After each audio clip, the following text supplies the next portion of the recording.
Salam sejahtera tuan-tuan dan puan-puan sekalian. Akhirnya Muhyiddin buat pengakuan punca beliau letak jawatan sebagai pengerusi Perikatan Nasional. Ramai yang menjangkakan, ramai yang meramal, ramai yang mengatakan bahawa Muhyiddin Yassin letak jawatan sebagai pengerusi Perikatan Nasional kerana kelemahan dan juga tekanan daripada luar. Ada yang mengatakan bahawa ini adalah tandanya Muhyiddin sudah tidak mampu menanggung lagi tekanan. Namun itu pandangan dari luar. Bagaimana pula pandangan Muhyiddin sendiri? Atau apakah punca sebenar Muhyiddin letak jawatan? Kita nak dengar juga pengakuan sendiri Muhyiddin kenapa dia letak jawatan. Tuan-tuan dan puan-puan yang saya hormati, Muhyiddin kata dia mengundurkan diri daripada Perikatan Nasional merupakan langkah strategik dan bukan tanda kelemahan. Benarkah apa yang diakui oleh Muhyiddin Yassin ini? Atau sekadar menutup kelemahan dan menutup perkara yang memalukan mereka sendiri? Presiden Bersatu Muhyiddin Yassin menjelaskan, peletakan jawatannya sebagai pengerusi Perikatan Nasional adalah sebagai langkah strategik dan bukan tanda kelemahan. Dalam perutusan sempena Tahun Baharu Muhyiddin, beliau turut menegaskan bahawa dia masih menerajui kepimpinan Bersatu sebagai presiden. Ini buat masa ini. Adakah tidak lama lagi Muhyiddin juga akan letak jawatan sebagai Presiden Parti Bersatu? Kerana kita pun tahu dalam Parti Bersatu ada pergolakan dalaman, ada krisis dalaman yang sangat teruk. Adakah Muhyiddin hanya dapat bertahan beberapa waktu lagi sebagai Presiden Parti Bersatu? Saya ingin menegaskan, kata Muhyiddin, bahawa beliau masih menerajui kepimpinan Bersatu sebagai presiden. Itu buat masa ini. Belum tentu lagi berapa lama Muhyiddin boleh bertahan sebagai presiden Parti Bersatu. Saya rasa tidak lama lagi Muhyiddin akan mengalami masalah besar, iaitu cantasan daripada pihak lain. Kata Muhyiddin, walaupun saya tidak lagi memimpin Perikatan Nasional PN, Bersatu kekal sebagai rakan berprinsip, konsisten dan setia dalam PN, dan kerjasama ini akan terus dipelihara demi kestabilan serta kekuatan gabungan, kata bekas Perdana Menteri itu.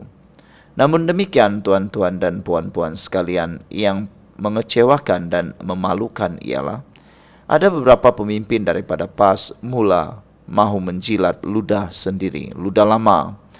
Apabila ada yang mau mengatakan untuk menghidupkan semula muafakat nasional bersama dengan UMNO, ini satu pandangan dan ini satu tindakan PAS yang sudah orang dapat teka. Sudah lama mereka lakukan benda-benda seperti itu, pengkhianatan terhadap rakan gabungan. Menurut Muhyiddin, dalam menghadapi cabaran semasa, keutamaan Bersatu adalah untuk memastikan kelangsungan, kekuatan dan masa depan parti itu. Kata Muhyiddin lagi, ada ketikanya kita perlu mengambil langkah, satu langkah ke belakang, bukan sebagai tanda kelemahan, tetapi sebagai tanda langkah strategik untuk mengukuhkan asas, menyusun barisan kepimpinan dan membina kekuatan parti yang lebih tersusun dan mampan. Muhyiddin pada 30 Disember lalu mengumumkan peletakan jawatannya sebagai pengerusi Perikatan Nasional ketika ketegangan antara PAS dan Bersatu semakin memuncak. Ini selepas pemimpin Bersatu di Perlis memulakan usaha menyingkirkan Menteri Besar daripada PAS Muhammad Shukri Ramli. Pengumuman Muhyiddin mencetuskan siri peletakan jawatan oleh pengerusi-pengerusi Bersatu Negeri, termasuk Setiausaha Agung Parti itu Azmin Ali selaku pengerusi Perikatan Nasional Selangor dan Timbalan Presiden Bersatu Ahmad Faizal Azumu selaku pengerusi Perikatan Nasional Perak. Dalam pada itu Muhyiddin menyeru ahli Bersatu supaya menyelesaikan sebarang perbezaan secara berhemah, matang dan tertutup.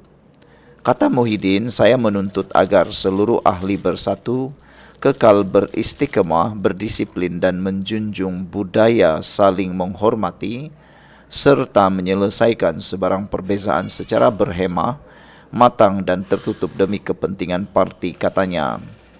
Perikatan Nasional kini dijangka akan melantik pengganti Muhyiddin dengan spekulasi mengatakan PAS bakal mengambil alih kepimpinan gabungan tersebut. Sekian dulu untuk kali ini. Jangan lupa tinggalkan komen Anda. Apa pendapat Anda tentang jawaban Muhyiddin tentang sebab beliau letakkan jawatan ini. Kita jumpa lagi. Bye-bye. Sebelum kita teruskan ulasan hebat ini pada petang ini, izinkan dulu saya berkongsi dengan Anda semua. Ini ialah terapi imun transfer factor for life. Terapi imun yang meningkatkan daya imun badan kita sehingga 400%. Secara umum dan ringkasnya, apabila imun badan kita lemah, apabila imun kita bodoh, apabila imun badan kita tidak seimbang, kita kena penyakit dan sukar sembuh daripada semua jenis penyakit. Imun badan yang tidak seimbang juga menyebabkan kita kena autoimun. Tuan-tuan dan puan-puan sekalian, apabila imun badan kita jadi kuat, bijaksana dan seimbang, imun badan kita lah yang akan menyembuhkan semua jenis penyakit yang ada di dalam tubuh badan kita. Terapi imun ini mendidik, mengajar, menguatkan dan menyeimbangkan imun badan kita. Sebelum ini, apabila imun badan kita jadi lemah, bodoh dan tidak seimbang, imun badan kita gagal untuk menghapuskan semua akar penyakit yang bertumbuh di dalam tubuh badan kita. Apabila imun badan kita lemah, akar penyakit akan tetap bertumbuh, berakar dan bersarang di dalam tubuh badan kita. Jawaban kepada kesehatan yang optimum ialah peningkatan daya imun badan, penyeimbangan daya imun badan dan menjadikan imun badan kita bijaksana. Apabila imun badan kita jadi bijaksana, maka kita sehat. Cepat dapatkan produk hebat ini melalui nombor telefon saya yang tertera. Produk ini lulus KKM, halal dan diperakui oleh doktor-doktor di seluruh dunia. Tuan-tuan dan puan-puan, ini mungkin jalan penyelesaian kepada masalah Anda yang Tuhan hantar kepada Anda semua. Mungkin Anda sudah berdoa bertahun-tahun untuk masalah kesehatan Anda dan ini jawaban yang Tuhan hantar untuk Anda semua. Jom kita sambung berpolitik lagi.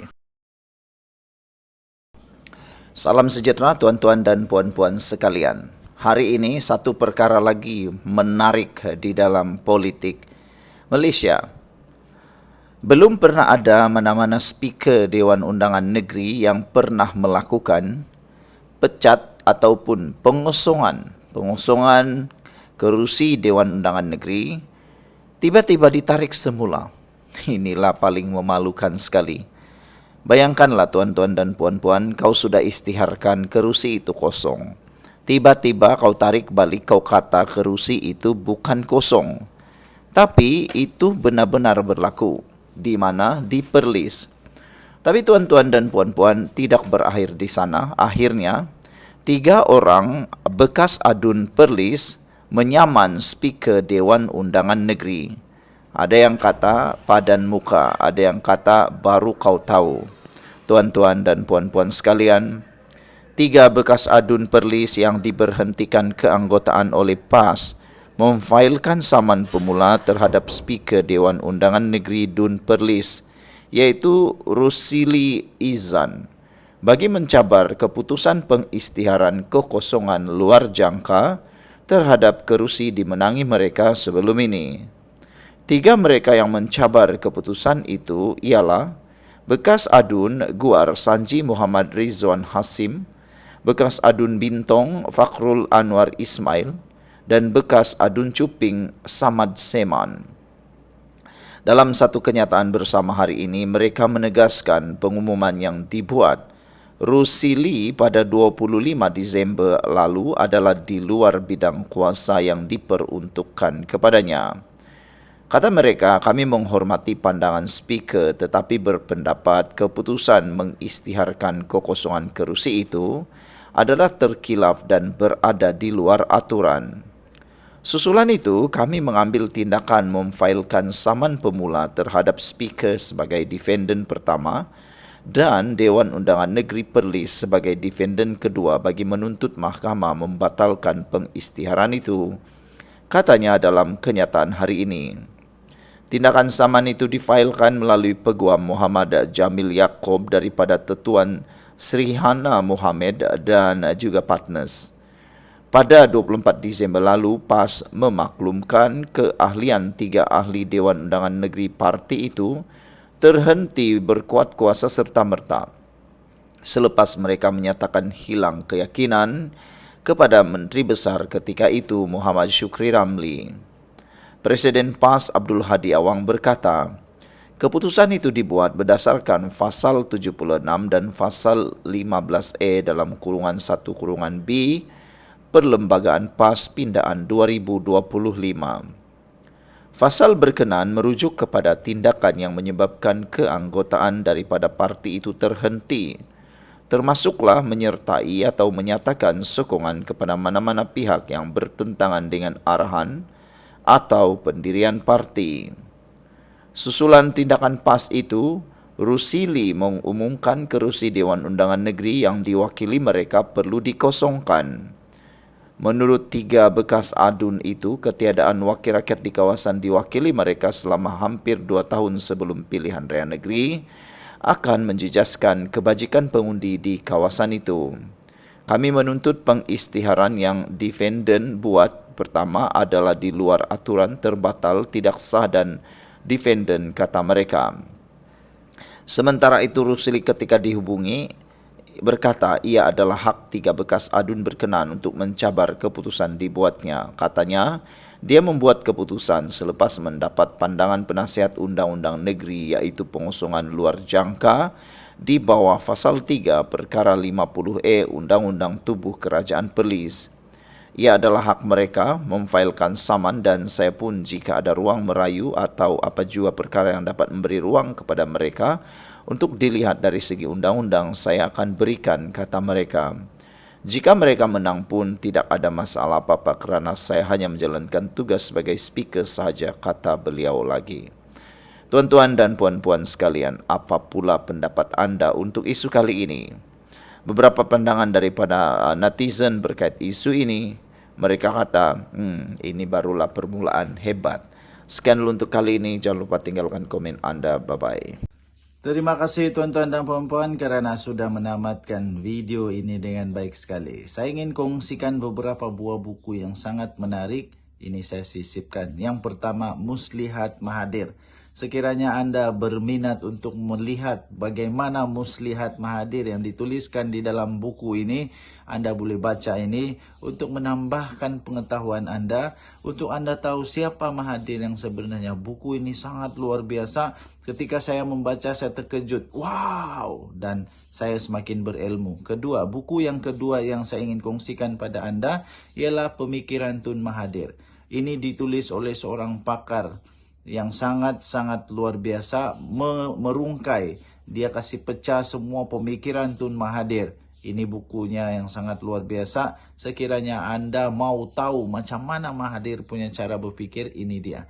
Dan yang ketiga, buku yang saya ingin kongsikan bagi anda ialah tajuk dia Paradise Lost Mahathir. Okey, ini dia beritahu bagaimana paradise itu surga yang diwar-warkan di Malaysia nampaknya sudah hilang menurut Mahathir. Ada buku ni, kalau anda berminat untuk beli, tekan ada di Shopee. Okey, saya bagi link dia. Alright.